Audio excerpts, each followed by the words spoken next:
আসসালামু আলাইকুম। এখন একটি বাইক কিনলাম এই বড় ভাইদের কাছ থেকে। এই বাইকটা কত টাকায় কিনলাম এবং বাইকটার সম্বন্ধে জানবো বিস্তারিত। ভাই, এই বাইকটার কন্ডিশন কেমন আছে?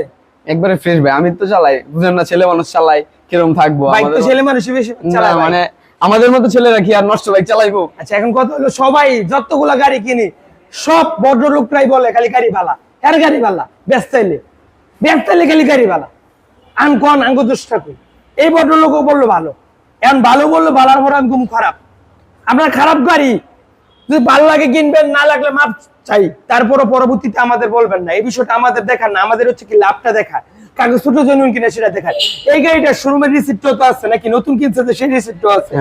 সাদা ইঞ্জিনের হেভি স্ট্রং বাইক, এরকম বাইক সচরাচর পাওয়া যায় না। সাদা ইঞ্জিন হলে গেলে স্ট্রং হবে তা না গাড়িটা। তারপর আমি একটু দেখাই, মিটারটা নতুন লাগানো, একদম নতুন। এই যে মিটারটা দেখেন, ডুয়েল পিকআপ লাগানো। একটু দুষ্ট বলাবেন তো ভাইরা,